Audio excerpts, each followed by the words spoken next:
Good day, and I love you. Welcome to your daily dose for June 26, 2018. Your daily dose of well-being.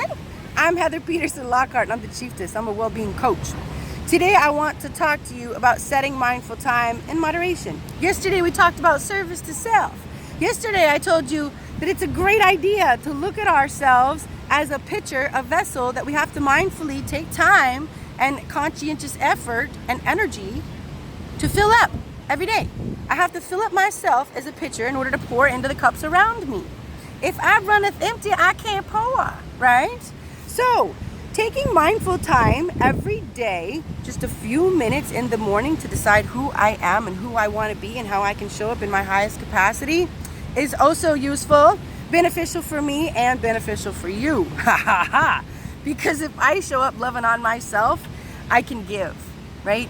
If I don't take the time to make myself a priority, there's no way I can show up with it to give and be in my highest capacity to be of service to you. So this morning I woke up, and this morning I wanted to, in classic Capricorn form, I wanted to do a yoga flow, do some strength moves and work on my hand holds. I wanted to put a stretch in there, specifically to stretch my hips. I wanted to meditate, I wanted to pull a card, I wanted to make a video about this one thing, and you name it. And I was gonna do it all in this really short period of time. Then I was like, okay, Heather, really? We get up to be mindful and to check in with ourselves to establish balance, not to act like a nut job from the moment you get up. You know, moderation is key here. And then I was like, that's right. We're all about balance, Do some of that stuff this morning, do some of it tomorrow morning. So I started thinking about how, in my classic fashion, I have been extreme in nature ever since I can remember. I'm a recovering addict, alcoholic, anorexic, bulimic, self-hating, self-depreciating, community wrecking ball woman. It's totally the truth, too. When I tell people, I've been detained by a sheriff deputy as a threat to our community and a threat to myself with a 0.41 sex blood alcohol level. Walking, talking, coherently giving nutrition advice to said sheriff deputy, and not in a blackout. I totally remember the whole thing. Anyway, I'm extreme in nature. So even my beautiful, balanced, mindful time can be extreme in nature, right? So I really have to rein it in. When starting a practice of mindfulness, it's a great job to let's do two things. Maybe we just take a few minutes and we get some nice soft music, and then we just sit quiet and talk to self. That's it, right? That's it. Doesn't have to be too long, doesn't have to be too entailing, doesn't have to be the same time every day on the same perfect little cushion with the perfect incense and the perfect music. It just has to be a few minutes of time out, of quiet, of check-in, go within, and listen. Here's the deal. Inside us, a beautiful innate calibration system runs all day, every day. We are energetic creatures with an energetic system that clues us in every day as to how we're doing. When we're out of whack or out of balance emotionally or energetically, we have physiological symptoms. So by getting quiet and checking in with my body, I can understand where I'm at emotionally. I can get a better clue of where I'm at spiritually. What soul work can I show up and do today, right? How can I serve in my highest capacity? Because by serving myself, I do serve the whole. I'll give you an example of what this looks like. Yesterday was the first day we were here outside, and we got to go outside and play. In true Heather fashion, I don't know if y'all have seen my videos on social media where I've done the rings each time we're here. Well, the first time I came, I couldn't get first time we came, I couldn't get one way across. It's 9 rings. So then that was the first year. The second year, I got one way across and part way back the second. Then the next year, I got one way down and all the way back. I got 2. This year, my goal was to make 3. So at 9 rings, that's 27 rings. The third to the last ring is broken, right? So I'm making this too complicated. The third to the last ring was broken, so I decided to go back and forth to make my 27 rings. I made 25. I did it 2 times through. That was the first day, and that's my hand, okay? So I've had to really be careful of this hand. Now, mind you, this hand, I have a really inflamed tendon. I'm really having to be gentle with this hand right now. And since with these mitts, I'm so flippin' strong, by habit, I happen to screw everything on way too tight. Water bottle lids, cans, you name it.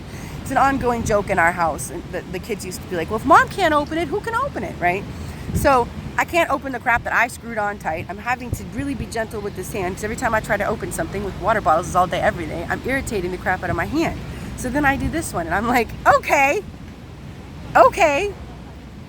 Instead of freaking out and getting frustrated that I really need to give my hands a break today, I'm like, heed the lesson. Listen to the message. It just so happens that Mars is going retrograde today. As Mars goes retrograde, we will be invited to readdress how we deal with our anger, our frustration, our thoughts of less than. At the same time, the Sun is squaring Saturn. Saturn is in Capricorn. Saturn is the taskmaster, the teacher at the helm. And Saturn's in its home sign of Capricorn. So Saturn is quite cozy, and we could feel like we are being smacked, just bitch slapped by Saturn. Our ego, our sense of self, our understandings of what we can achieve. Like, you know, we're coming in and we're like, I want to do this, I'm capable of this, and Saturn's smacking us. Like, really? You think this plan you've devised is going to be successful? This is what you've laid out? You know, do you really think you've got it in you? And with Mars going retrograde, Mars marches forward as the warrior. That's a huge bit of momentum, of inertia, of feeling like I can, right? You know, and with many people, they feel like they can when they're angry, because they use the anger, they confuse the anger with empowerment. They step into rage and they feel like they're strong and they can conquer. But that's not personal power. That's rage, right? That's anger. And so when Mars goes retrograde, we might feel like we don't have that same go-to, which is a good thing in the long run. Because as your bullshit go-tos get pulled off the table, you are forced to develop another damn tool. And I'm happy for you. Been there, done that. I used to have nothing but a hammer. Now I have a toolbox, right? So as Mars goes retrograde, we might not feel like we have what it takes within our ego, within our sense of self, to move forward and to greet Saturn and to meet all these tasks. I bring it back to my hands. My hands are injured today. I need to do less. I need to be more. I can't do everything I'm going to want to do in a human being, in a human doing sense today. I'm going to have to be more human being. I'm going to be forced to find new solutions today. I will be more successful if I remain in the solution as opposed to escaping into anger, frustration, and rage, right? I'm right where I'm supposed to be doing exactly what I'm supposed to be doing. And I guess today I get to find more ways to do it. Hallelujah. Hallelujah. Today I invite you to step into your personal power. See what's going on in front of your face. Decide it's a lesson for your highest good. What you gonna do with it, love? Our card for the day. I love this card. It's my favorite card. The universe has my back. And so it is. I love you. Thanks for your time today. I'll see you tomorrow.